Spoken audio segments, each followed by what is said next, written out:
It's time. Hello. Welcome to the Tabletop College Show. It's a bonus show week. I'm 3 feet down on the screen. Let me sit up. Let's use that spine. Hi. Welcome to the Tabletop College Show. I am Adam Bell. You can find me, of course, on Twitter at Adam E. Bell. I'm joined by, as always, by my co-host, Jeremy. Hi, I'm Jeremy Gage. You can find me at JeremyGage5 over on Twitter. You can also listen to the Draw Your Dice podcast, where I interview people like Adam and some of our call-in peeps for their insights into game design. So you too can game design. Just like that. We're started. We're in it. So here we are. It's the bonus show week, which doesn't mean anything to anybody, even us. But this week we've got, I try to get the chat on the screen. Let's see if it works. This week we've got, we did a poll on Twitter last week at some point, and believe it or not, people that watch this game design related show wanted us to do game design, which is interesting. They didn't want us to hard pivot into like cooking. Mukbang. Or mukbang. Some people did. So maybe one day those folks will be pleased, although I don't know how many Fifth Mondays exist. I'm not I don't know calendars. I don't design calendars for a living. Yes. But we are supposed to do game design, although it came to our attention, Jeremy, this morning 2 hours ago. Perhaps you and I had two different ideas of what that actually meant. So, Jeremy, what were you thinking we were going to be doing today? I thought that we would do some live pecking away at our own personal game projects and just talk about what sort of problems we're trying to solve for our games. Yeah, and here I thought what did you think was going to happen, Adam? Shit, here I thought we were just going to hop in and just make a whole new damn game together as one. And we both were like, wow, that would be cool, but maybe I like the one I thought we were doing. Maybe I don't want to do the other side. Well, I would do the pecking. I just, but so we should ask the chat. You said do a Twitch poll, but I don't even know if I have the ability to do a Twitch poll. I think you might. Wait, do you have to be like an affiliate or some bullshit? You might need to be an affiliate, and I simply don't stream enough to be an affiliate. Okay, so far we've got make a game. We've got pecking for juice, which I don't know if that was. I don't know if pecking for juice was selecting one of the options here, but it seems like we can give that to the pecking side. Sure. Merciful Hacker would rather roast your game. Cool. I just closed chat for that. Will said we should design someone else's game. Oh, hey, you got the chat in there. Look at you. I did. That's crazy. That's for, the people that watch on YouTube or whatever, because we do interact. Podcast people, sorry. Did we just evolve in real time? Yeah. Yes. Yeah, we did.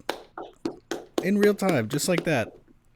Just like a couple of new potatoes that have sprouted in your cabinet, and instead of throwing them out, we've planted them in a laundry basket in our backyard. Ooh, you know what we could do? Okay, hold on, wait. Can't wait too long because the show's only an hour. What if? So I'm seeing some like design another person's game, and that seems like some fun. It makes sense. How do we execute that? Is it that we have people call in with like a real quick, like you get 3 words and give us like a game mechanic? Oh God.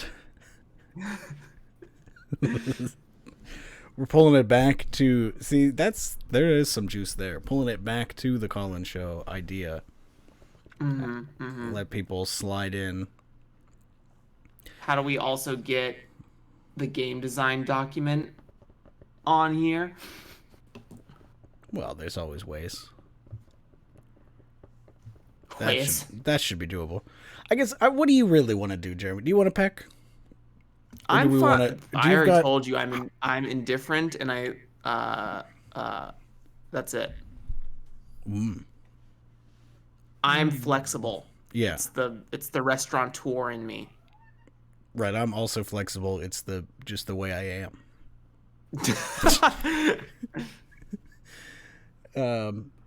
Play Storm. Yes, the elite Play Storm. I mean, what? Yeah. Do we have anything? Do you have anything in Play Storming? Because I think my concern with the pecking is like I didn't even think about that, and so none of my work is currently in a state where it makes any sense to a viewer. I think. Oh God. I think it's still fine to do it, but I guess how do you want to do that? How would we structure that? And then maybe we can Play Storm them also a little bit. I have. Is anything playable for you? The old version of Umbral Dive is still playable. It'd take me a second to boot it all up.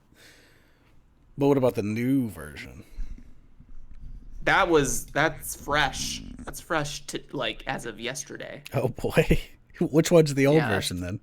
Like the one that we played months ago with the big hex map?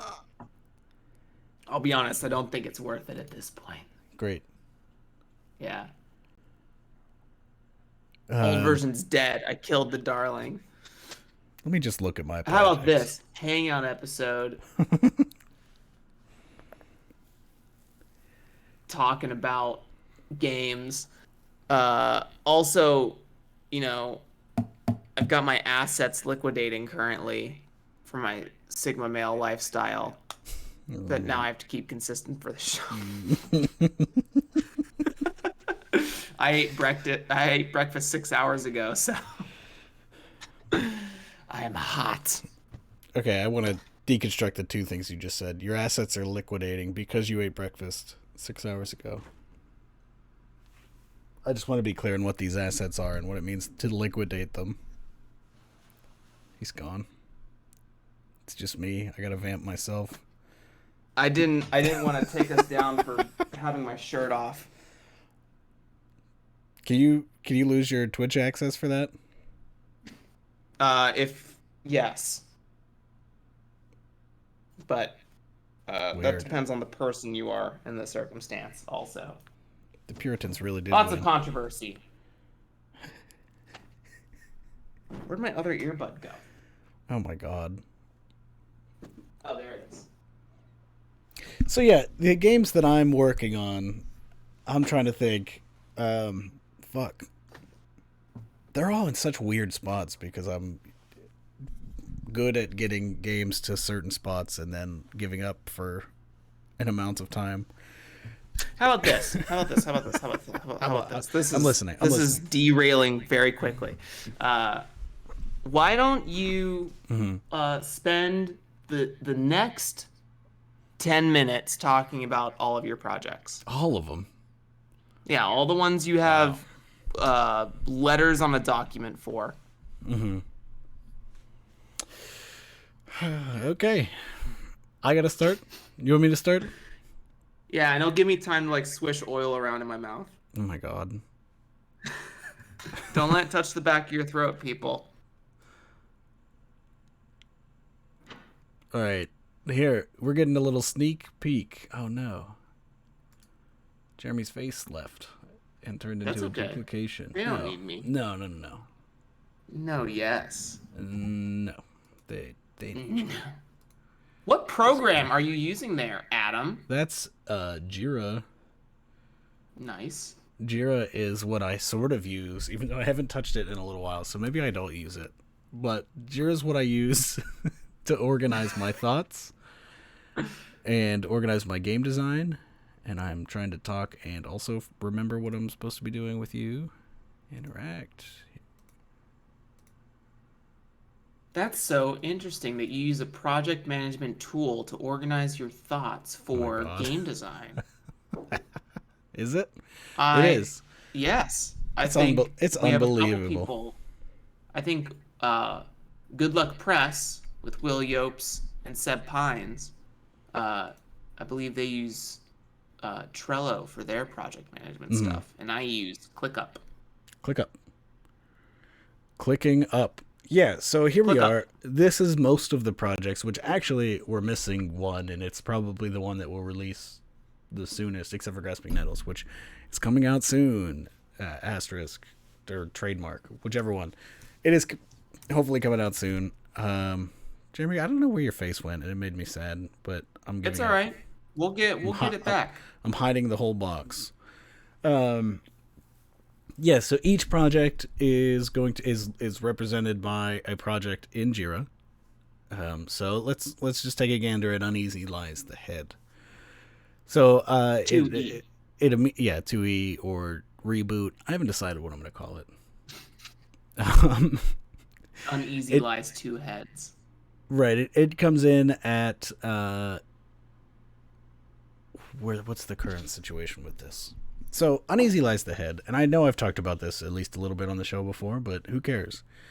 The original game is out. It exists. People can have it. You can go to my itch page. It's good. I like it, but I don't like it as much as I want to like it. So what I'm doing is completely redesigning it, and the design goals for redesigning this royal court intrigue, backstabby, fun, silly game is I want it to be quick. So I want to make a game that you can play. I'm actually shooting for units of playtime that are like an hour to an hour and a half at most. And then if you wanted to play for like your standard 3 hour RPG time, you just play twice. So that's number one. Number two, I want it to be in a box. I want all of the components to come out of the box and be obvious on how to play with them, essentially. Like, not too many rules so that you get bogged down, and then all of the weird, complicated rules that I'm putting into it are like made way simpler by having the physical components that like simplify the mechanics because they exist on like a card. Right? Like, imagine trying to explain what you get out of a deck building game. Like, oh, you get new powers like so often, but you're less likely to be able to use those powers because you have too many powers and you can only get access to some of them, as opposed to being like, here are cards, you get a new card. Like, it just simplifies. It's a nice way to simplify mechanics, but not simplify like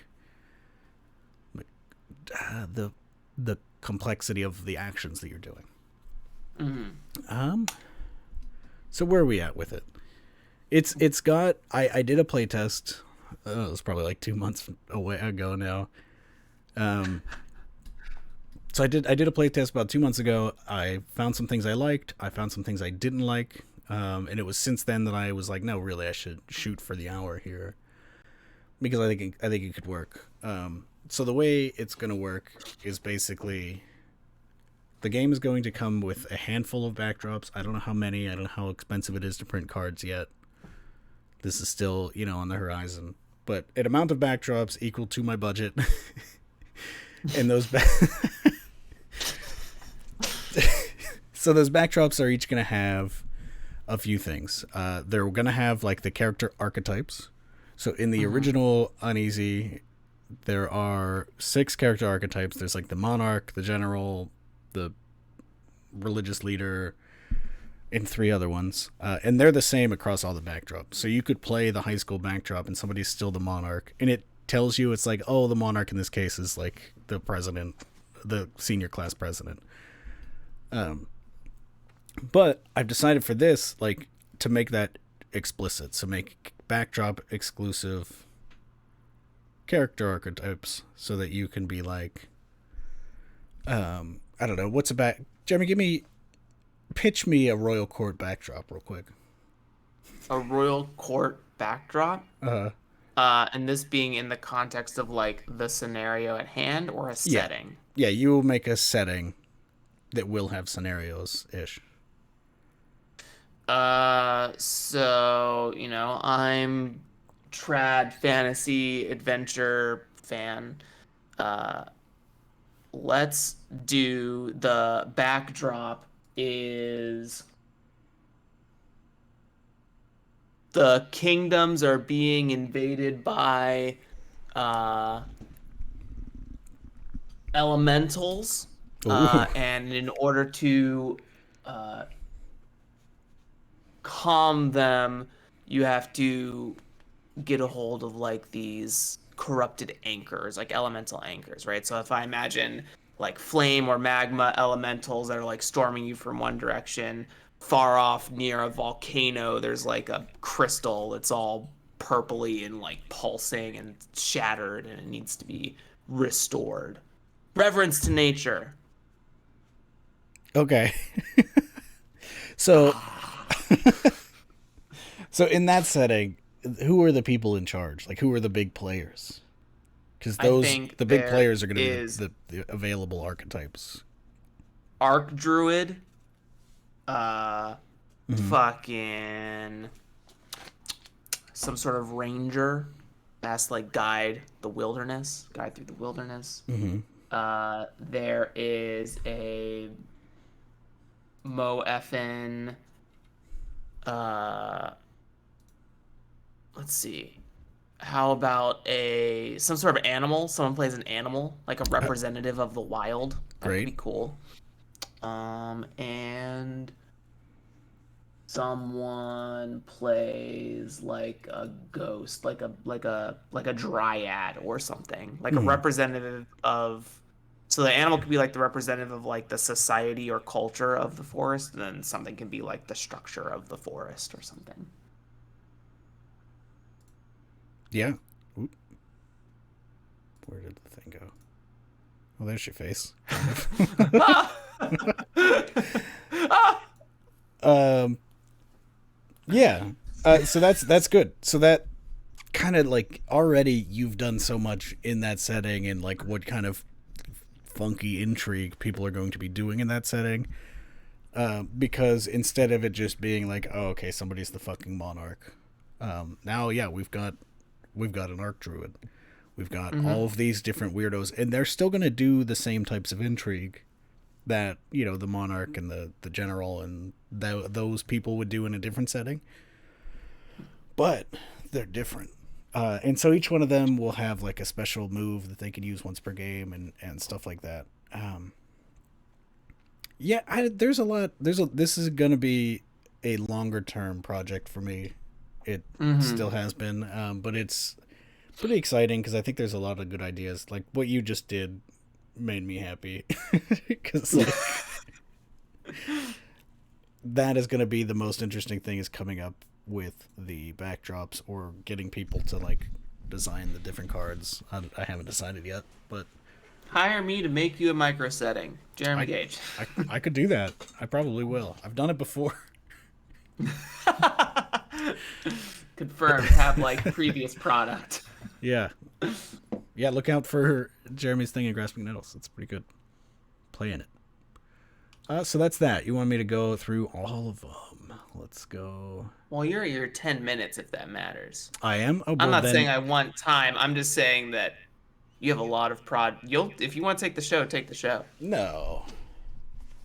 Why don't you take some time here? Let's hear some design. Your whole, even on the main screen, your face is gone. This is That's okay. it's tragic, is what it is.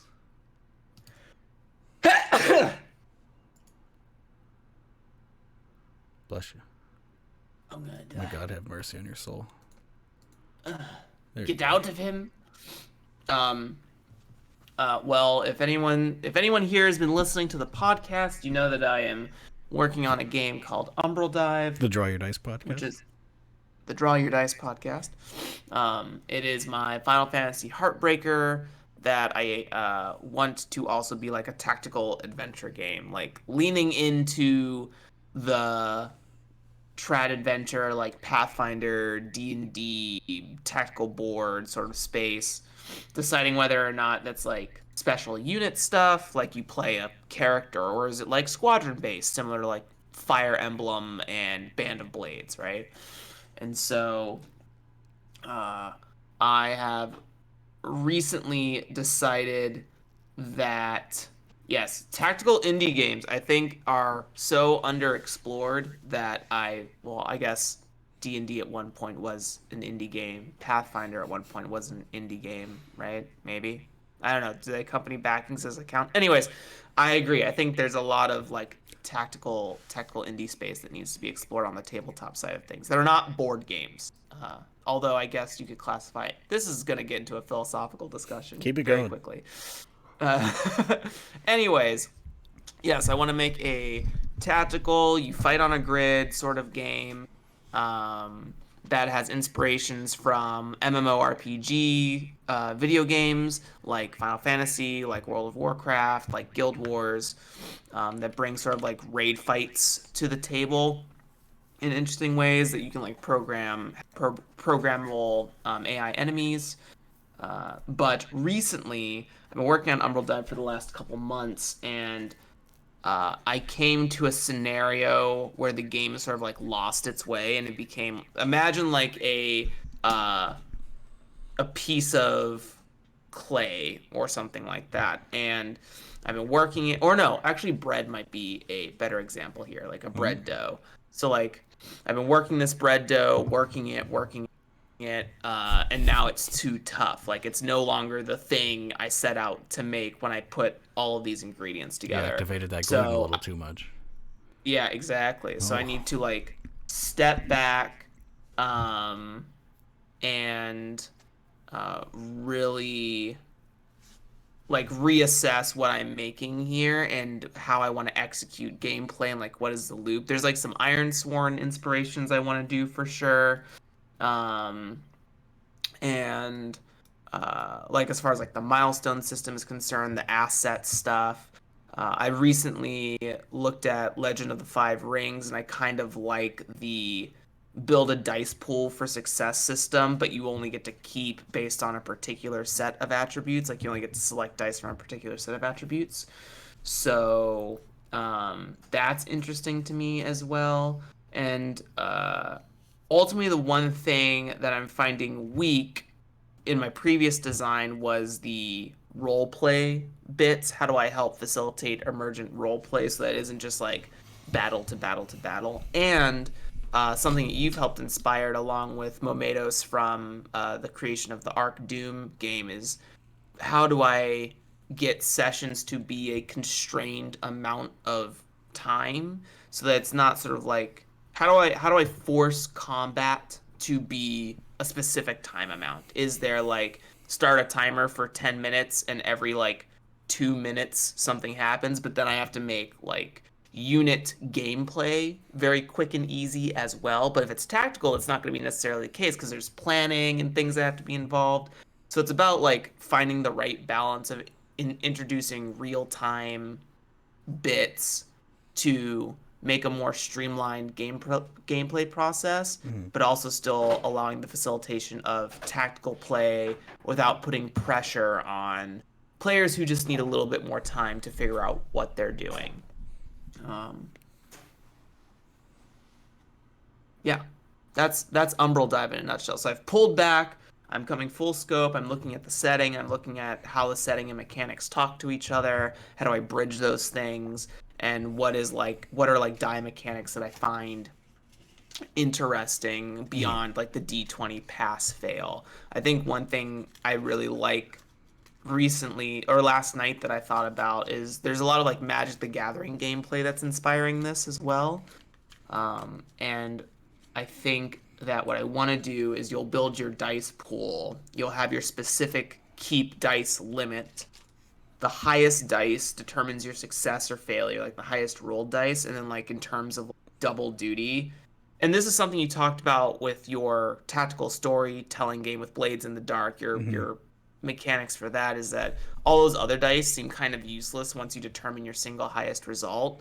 So I think all the other dice that aren't used to determine your success or failure are used for like damage or consequences. So like if you in Blades in the Dark, if you rolled your highest result was a 5 and your other 3 dice are like 4, 3 and 1, you deal 8 damage. Or maybe those things decide the severity of the consequence or the success, or maybe they show an opportunity or do something mechanically, right? So that was inspired from John Geary's Sledgehammer game, where when you roll to hit, you roll a d100, and then the ones dice from that d100 roll, should you succeed, determines the amount of damage you do, which I found really interesting and something I've kind of like pocketed away for a long time. So I think like trying to facilitate that double duty dice pool without like needing to add everything to find success. Like I don't want to make a dice pool that's like roll 5d12 and add them all together. Like that's going to be its own 5-minute challenge at any one particular table. So if I can reduce the number of dice in the dice pool by making one dice special, and then like the other thing I like about a dice pool system for a trad adventure game is that you can feel leveling up. Like you can both see and feel leveling up. So like in D&D, you have your D20, that dice never changes. The only thing that changes is bonuses, and bonuses on your paper kind of like, you could say that they're noticeable, but it's not the same as like, oh, I get to roll 5 dice now, 4 dice. Or when something changes my dice pool, like this monster removes a dice from your dice pool, like, oh, you feel that because you have to physically take it away. So I really like that as progression as well. So that's where Umbral Dive is at currently in Cool. my Nugan. If you want free dice pool juice, the way the dice work in Uneasy Lies the Head is you build up a dice pool and then you're just looking for unique values. So something sets a difficulty level between 1 and 6, and then that's how many unique dice that you're looking for when you roll a big pile. So if the difficulty's 3 and you roll a 5, 5, and a 2, you've only got 2 different dice there. Interesting. I'm a big fan of that. It's like it's Yeah, kind of a weird one, but it's cool because then the way like interfering works in that is if an opponent is interfering and they roll a die and they roll a 2, that cancels your 2. So it's like, yeah, Interesting. Yeah, because, it's just something to chew on. Different ways to interpret that info. I'm chewing it right now. I'm chewing it as we speak. You roll the same dice. BLG is going nuts in here. BLG is actually the third member, the chat member of the Tabletop Call-In show. Amazing. I'm just looking at the chat, trying to acknowledge some friends that are in here. Trying to catch up. Cross-coded is saying hello, Adam Bell. Hello. Oh, that's right, Valiant Quest. Shout out to Ty, who turned me on the Valiant Quest. Lancer is another tactical game for sure, which I still haven't read but need to. In fact, that's going on my to-do list today. You got to get into the PvP sessions that definitely happened a long time ago with Lancer. That's my only experience with Lancer is I made a mech and then I fought. It might have even been MV. I can't remember. Hey, Raph. Yeah. What's up? Yeah. You want more tactical shit? You want to know about how how the tactical storytelling engine has progressed? Sure. I've got You had some play tests, right? I did do one play test, and it felt good-ish. It felt challenging, which is cool. But we can talk about where it's at now, which I think is much better in the storytelling game aspect. Which actually, let me share your screen. So you can see it, Jeremy, without seeing it 4 minutes behind. Oh, me. I see what's going on. It's not 4 minutes. It's like 10 seconds. My brain can process that. Mine can't, so I'm just here to help. So yeah, here we are in the testing grounds for the tactical storytelling engine. Jeremy, we're playing Blades in the Dark, right? What are you Sure. doing? I'm playing the cutter, Okay, and I like to extort people. cool. So you're extorting a guy. Did you bring anybody? Yep. No, Oh, it's a solo mission. I don't believe in it. Okay, so we're playing one-on-one Blades in the Dark, which is fun. You are So you just did your engagement roll, or maybe we should do the engagement roll. Why not? Do you have Yeah. the? Do you remember the questions? What are the questions? Yeah. You get 1 dice for sheer luck. Okay. Is this mission particularly bold or daring? All right. So you're the cutter. Are you? You think you're top hats? Yeah, sure. Okay. So you're top hats. I'm just gonna I'm add the that guy tokens for you. from Gold and throw his hat and kill people. Or you're a peaky. You're a peaky blinder. There's like razor blades in there. blind. Oh, sure. Tommy. Told me. Fucking. I get 1 dice for sheer luck. I get 1 dice if it's bold or daring. Is it boulder daring? What are you doing? Yes. It is I okay. get 1 dice if One token. I'm Well, no. Give me the negatives. Also. no. There are no negatives when I play. When I use this cutter. The negative is where's my fucking is my Blades in the Dark here in front of me? No, actually my friend has my Blades in the Dark. I have wired believe that headphones it today, and mine's across is the this room. mission relatively easy or something like that? So I'm gonna say no because I'm by myself. It's boulder daring, and then is it contingent on too many factors? Oh, convoluted. That's right. I'm gonna say yes. Is it? Absolutely, you're doing No. some complicated shit. It needs to go absolutely perfect. Then it is, are you fighting someone above your tier? Take a minus dice. Is it above tier minus dice or above Tragedy. tier plus dice? My above would be. I think this is the other factors, is where tier comes in. Whoops! I skewed this token. I'm gonna put it away. We are gonna say it's above tier. Are they prepared against me, or do I hit them where it hurts? They don't have strong people.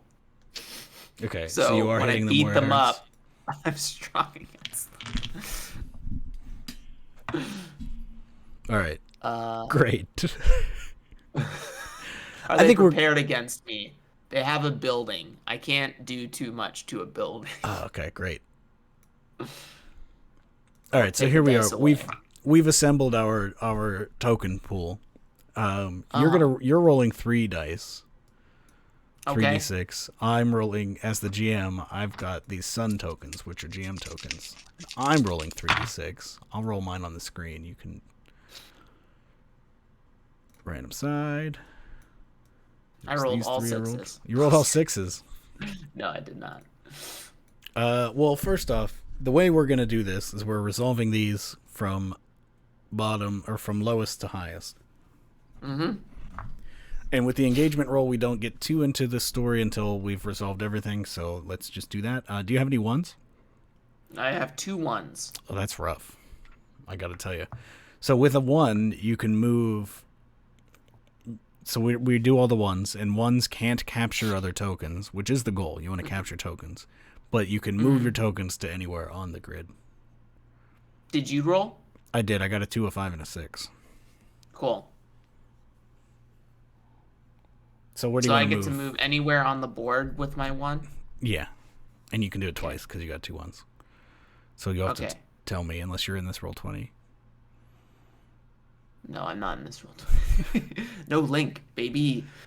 So I want to move the...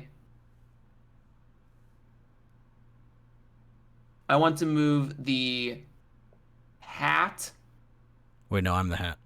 No, you're the hats. You're right. Sorry. Yeah, Fuck. Which hat? I want to move the column 5, row 4 hat.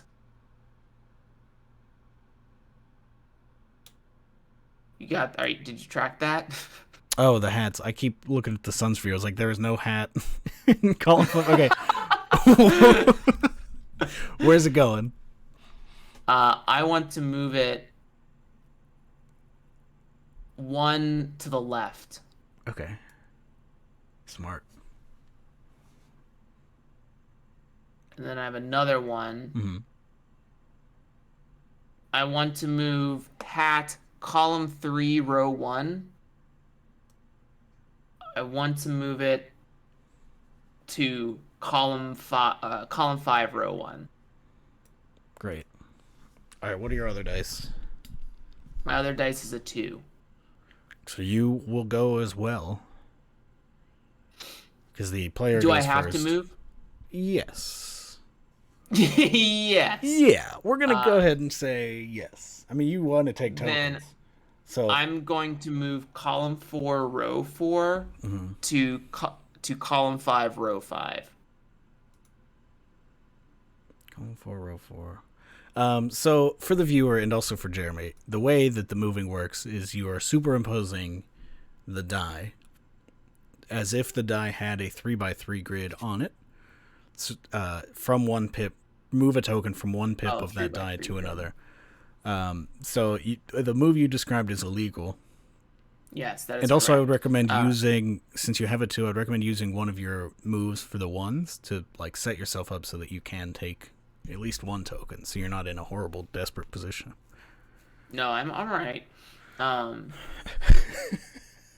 Okay. I will move. I made my choices. I'm here to play.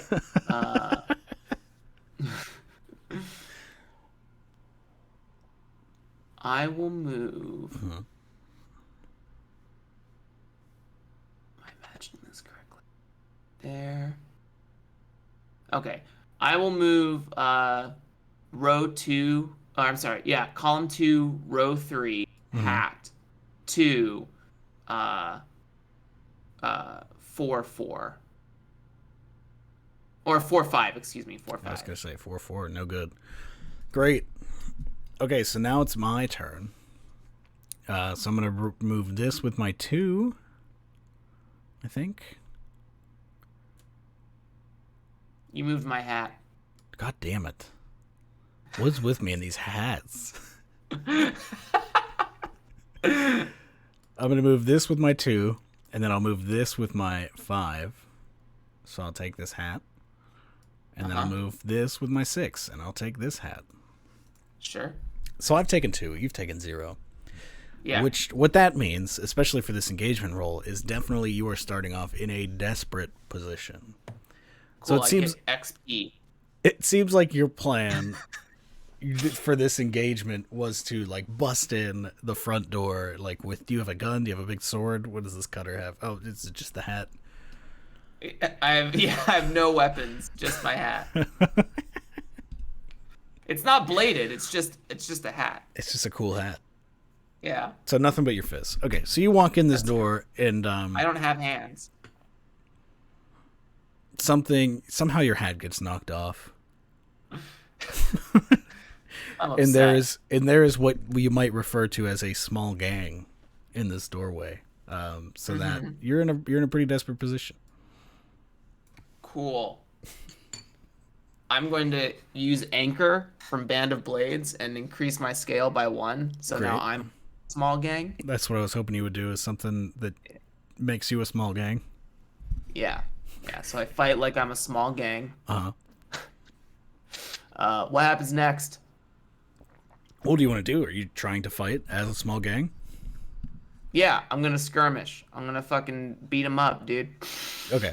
So you're engaging in a fist brawl with these lackeys, which we did say they are weak, so they'll go down in a punch. Yeah, it's a bar fight scene. So what are you using there? You're using probably. I have 4 pips in skirmish. You have 4 pips. Yeah, and I'm gonna push myself for 5. Okay. All right. Where do you want I'm rolling. Where do you want to put these? So roll 5 because you do have the 1 left over. I Or get to put 6. them anywhere. Yeah.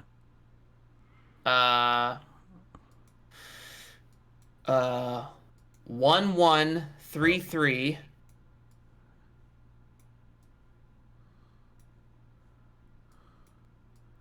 Okay, I'm one not one the three sun. three.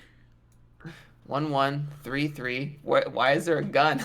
The gun is a crew token. After every round, your tokens convert to crew tokens, and well, Uh, so first all crew tokens leave the board, and then all remaining player tokens convert to crew tokens. So like your effects will last for the next round. heard. So 1133. 35.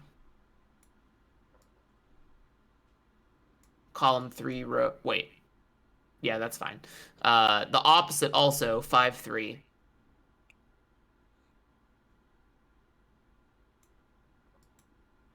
Column 5 row 3. Mm-hmm. Perfect. And then that last one that is currently sitting in 1-4, I want to move it to 4-1. Just like that. Just like that. All right, and this is desperate. What is the fuck? I was about to show off the new rules, and now I forget them. Because originally I had it where the GM has to think about all the different factors that are Mm-hmm. in play, but now it's like standardized how many tokens you add. And I think Just put in desperate. 5. Believe desperate is number of player tokens added plus 1. Uh-huh. So I'm gonna do that. What am I? So The 2. Suns? Well, you Yeah. added 5, so I'm gonna add 6. This is already Sure. ridiculous. But I guess normally in Blades people don't have 4 pips in a thing, and you're just a That's liar. correct. We'll call it there. I'm not. That's how I built my character. I It's took totally. mastery. I don't have a special ability because I can't remember any of them. Well, you have the one that lets you act as a small gang. No, that's a special action. It's different. I don't I'm rolling believe my you, but dice. it's okay. I'm rolling my dice.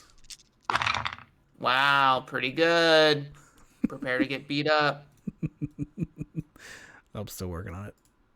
Multi-sided, random side. Okay, you got any ones? No. I've got 1-1. Cool. So I'm gonna move this to here, and I'm not gonna think about it because there's so many tokens. Okay, so basically what we're doing here now that we are in a scene is every time you resolve a die, you want to move the narrative forward. If you just are moving a token and are not taking any tokens, so like especially with a 1, you want to narrate something that is like somebody is setting up an action essentially. So like what we got there with me resolving that 1, that represented like one of the you see one of the lackeys kind of like creeping behind you to get between you and the door. Mm-hmm. Do you have any 2s? Nope. No 2s. I've got a 2. So I'm gonna move this 2 to here and capture this hat token. That lackey that was creeping behind you like kind of grabs you and has you in like a bear hug from behind. Cool. Do you have any 3s? I do have a 3. All right, which one are you moving and to where? I'm going to take motherfucker. Uh,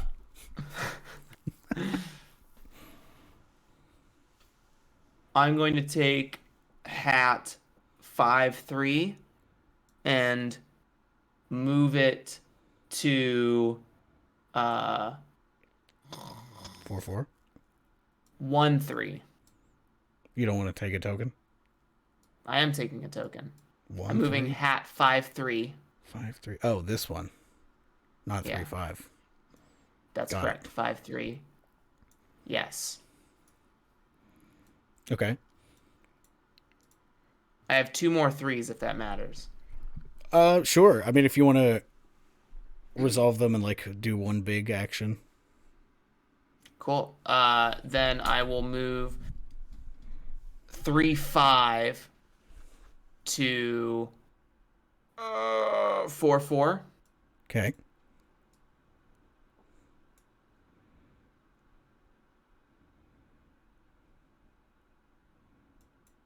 Then Truly a small I game. will move 3-3 to 4-2, Cool. and those are my And my what and what threes. did you just do? Because you did just take 3 tokens. Yeah, so guy that grabs me, keep your hands off of me. And then I basically slam my skull into the front of his face, and then he falls over. Mm-hmm. And then I take him and I grab him by the legs and I swing him in the first guy that charges me, so they both get taken the fuck out. Yep. Uh, and then some third guy thinks he sees an opening on my blind spot on my right hand side, but then I just take him and I flip and pancake him onto the floor, and he's knocked out for the time being. Cool. And I do have a 3, which I think I was supposed to resolve, but I don't care. Uh, so I'll just do that. And this is, yeah, somebody, you get that classic shot of one of the lackeys being like, it's clear on their face that they all underestimated you. And so they're like shuddering. Are you describing the lackeys or yourself, Adam? Because I'm coming I'm for more. afraid. I'm terrified. Me personally, scary.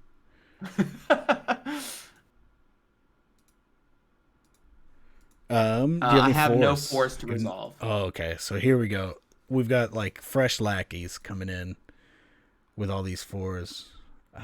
Can I do anything with them, or have you positioned yourself in such a weird way? Oh, here's one. Okay, good. We've got one. This one lackey like pulls out a knife, lunges in, and gets one across your side, and swipes it.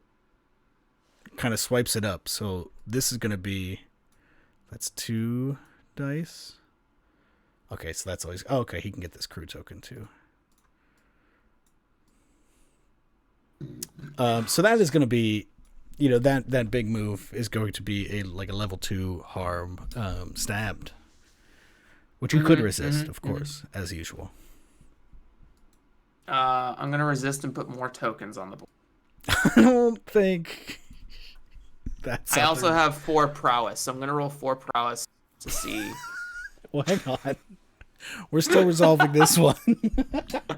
If you were another player, I rolled it. if you were another player, you could hop in. If you were like, I'm going to sit this one out, and then you see it going as badly as this started going, because you were in a desperate position. Let me be clear. Sure. You could hop in here, but Okay, I'm gonna hop in for myself and assist myself, so I'm gonna take 1 stress. don't you have Because dice no one left? can You have help dice you left. like I you. swear. I do. Why don't we use? Why don't you use those? But I'm gonna roll this assist dice real fast. Cool. That's God. I don't know what to do with this too. We'll figure it out. You have Because to, it's 'cause I'm lower. assisting It's now. it's lower than where we are, so it actually just doesn't happen. Interesting. So I have 2 5s left, Yeah. and I'm just going to. You have a 6 left. I need to be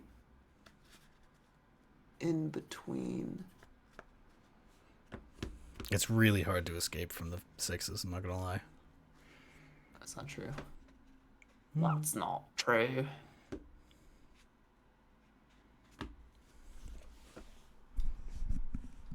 Center. Center. I'm going to. Oh, that one.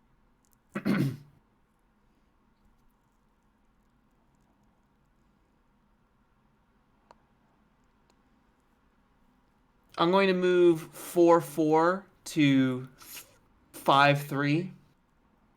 Okay. 4-4. Right, I have to do this. 4-4 to 5-3. You don't want to take another token? I am taking another token. 5-3. 5-3. Oh, Column 5, column row first. 3. Yeah. I'll get to it. I'll get to understanding that one day. You should probably. I probably should label these like number and then letter so that it's. Chess people figured that out a long time ago, didn't they? And then I am going to. What does that do? What does that mean? Hold on, I have another 5 to resolve. You're rushing me, GM, and I'm gonna poop. That's because this is okay. So you said if I just keep saying, "Hey, let's go," what are you doing? What are you doing? You're gonna just shit your pants. Yeah, I'm just gonna live on air. It all day. All right.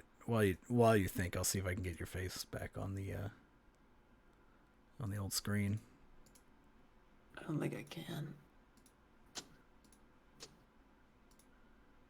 Oh my god. I need to be What? On a. What is happening? I can't get away. What is? I'm gonna move 4-2 to 2-2. 4-2 to 2-2. 4-2. 4-2 to 2-2. To 2-2. Great. And now I've got the 1-6 remaining. Well, you have to tell me what those two maneuvers were. I get cut up and I flex my abs so that the knife stays stuck in me, so he can't pull away. And when he has the reaction of like, I can't get the blade back, I take the back of his head and I headbutt him because I don't have my hat. Right. And then I throw him to the side like a rag doll. And then another guy comes up to me, so I'll take the knife that's inside of my ab, I'll unrelease, take the knife out. Now I'm oozing everywhere. And I'm gonna just take it and slide it down this guy's collarbone. I don't like the word slide it down in this context, but all right, and then for this 6, I'll take this one final token and say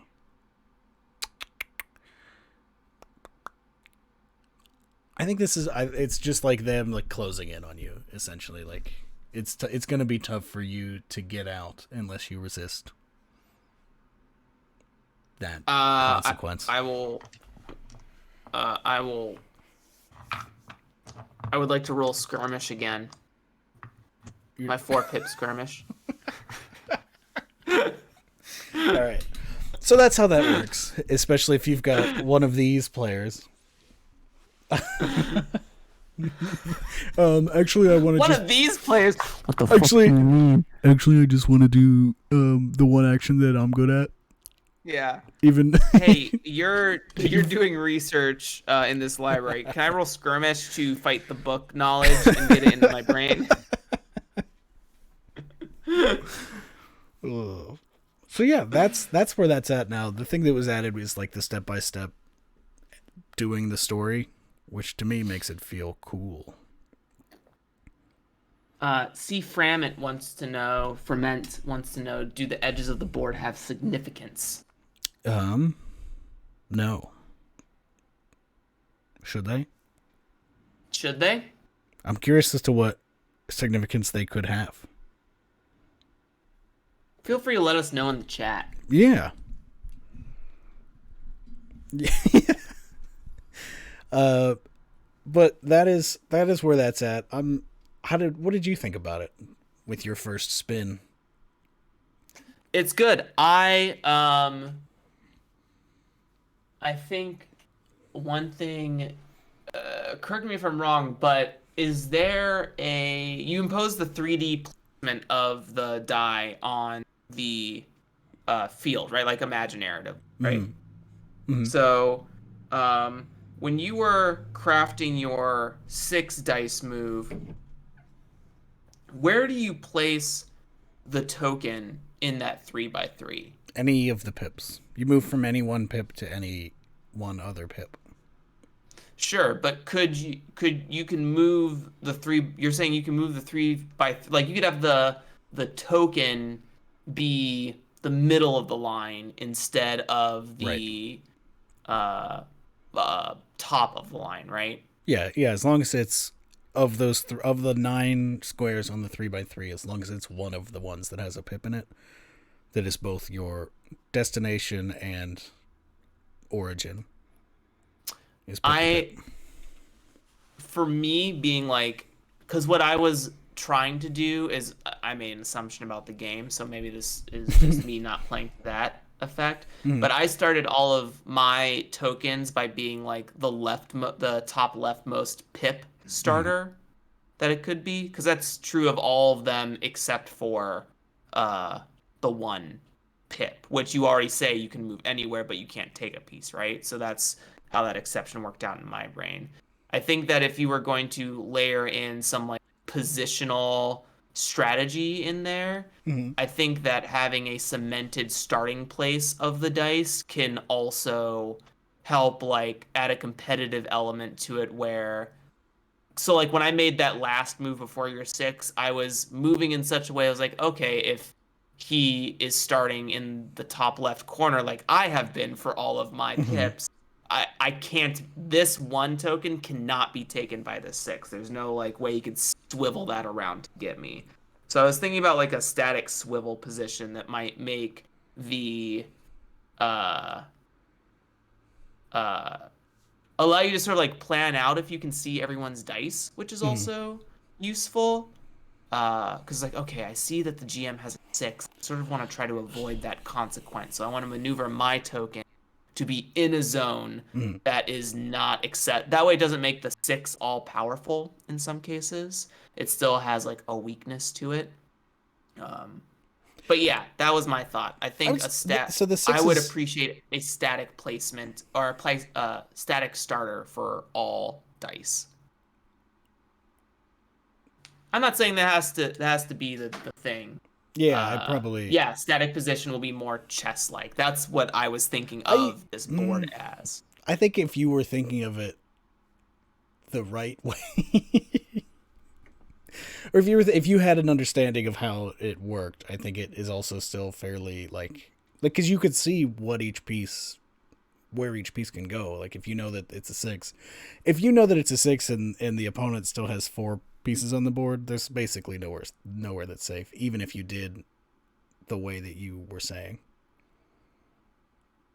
No, because the if you did the static one, there's always the six can't take anything that is basically on a center diagonal. But It already that's true regardless.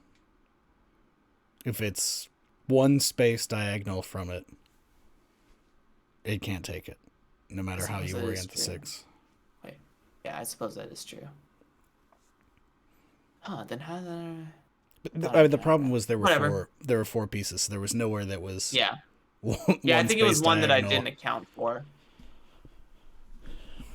And if you know, if even if you got that one to somewhere, I could have taken your other piece. Sure, sure. I had Because accounted for the one that you would have taken. Like I was like, oh, that one for sure. I can't get that one out of here. That's goofed. That token is goofed. it's goofed. Yeah, I think Well, whatever. That was my opinion. I think that is the kind of rule that like it adds too many for me personally. Trying to impose restrictions on how you can use the dice adds more rules than value. Does that make sense? Like it's a way like to think about, especially more board gamey mechanics. Is that like Mm. if you're adding a rule and it just makes it more complicated, like what is it doing for you? Whereas if you just say Mm. you can impose this die any way you like, that's much simpler. Um, Mm. so it's kind of like I don't know how to think of. It's like there are things that you can do, like a problem that you might come across when playing a board game style or a tactical style thing. Mm. That like the easy answer is to just add a new rule that says no, this isn't quite the way that works. But Mm. the harder thing, but I would argue the better thing to do in those situations is to find what in your like core rules is like causing that to be a problem and address Mm. it there in a way that doesn't add just like a miscellaneous rule that people might forget. or that people will like try like think that they have some big play. 'Cause I'm imagining like a player that thinks, oh, I can go from pip to pip, I can go exactly like this, and then the GM has to be like, oh, actually no, it says that you have to impose this top You have left to swivel the dice, dichotomy. not slide the dice. So I don't know. There's a lot to think about when you're making games. Is the final point there? Yeah. So, what do we think? We've hit the top of the hour. We've hit the top of the hour. Was this bonus episode Did we a do success? Chat, let us know. Was the bonus episode fun? I think I'll give you 3 seconds. one thing I'll say for whenever the next bonus episode is, which I can check actually, it's forever from now probably. Would that be April? I think that would be April. Looks like January. What? Right? Crazy. January's got one. Heard. All right, well, there's another bonus episode in January. What I want to do is not have plans all weekend where I have to cook for like 10 people, 15 people. And so I want to sit down and like construct some sort of funny episode, which Jeremy, we'll talk about it. But this was fun. I did enjoy this. Good. But maybe for the future we can get a little more structured, a little more different, a little more weird. A little more weird. Maybe we bring Grace and Sasha on. There we go. Just maybe Sasha can get out of bed on time for once. Oh God. Are they watching? I don't know. No, I doubt it. They're probably still asleep. Rude. Oh shit. Sasha, if you're watching this in the VOD, I'll back you up. I don't know. Sleep however long you want. Yeah, I mean, it's important to get rest. Yeah. But also, I mean, come on. Well, come on. Come on. Oh shit. Well, yeah, we'll be back next week with the normal call-in show. Nope, with the talk show. It's talk show next week, right? Talk show next week. Jeremy and I will be chatting a little bit less. Fuck off. Jeremy and I will be chatting, and it will be good. Is what I was trying to say. I don't even know what I was trying to say less. But I've been Adam Bell. Today has been a day. I hope you've enjoyed it. Find me on Twitter at Adam E. Bell. Look out for what you just saw. The tactical storytelling engine for Blades in the Dark systems on Zine Quest this year. Coming hot, coming soon. It's going to be... What did Will say last week? Everybody's lacing up their clown shoes for Zine Quest. That's what I'm doing. Jeremy? Why don't you go ahead and tell the people goodbye in your own little way? Goodbye. I've been Jeremy Gage. You can find me at JeremyGage5 over on Twitter. You can listen to the Draw Your Dice podcast. We just had a great release of episodes with Marks Shepard and do you want me to check my podcast feed? No, I'll check. No, I can't check. Way to blow it. Yeah, way to blow it. Yeah, Listen, incredible. All right, hello? You get involved in the show in the last minute? How dare you? I'm gonna scream, dude. Looks like the last several Chris Sellers, Randy Lubin. Yes, Chris Sellers, Raccoon Sky Pirates. You. We talk about co-ops. We talk about Far Horizons co-op, and we talk about Raccoon Sky Pirates, and we talk about community, and we talk about starting our own co-ops, communes. Great. We start our own communes. Mm-hmm. Just come on down to the Tabletop Calling Commune. Come on down! 50% of the way between where Jeremy and I currently live. By rights, we now own that plot of land. Sorry to whatever highway is probably there. We have no lawnmowers. Everyone's allowed a dog. maybe some cats. Mm-hmm. I'm allergic. Yeah, I saw that. I go straight comatose. Yeah. That's been us. Look out for us in the future. Hey, follow on Twitch, follow on YouTube, put it in your podcast app. Good luck listening to this one as a podcast, but I'll stick it there anyway. It'll probably be good. Who gives a shit? Talk to you later. Bonus episode still coming podcast. Bye, everyone.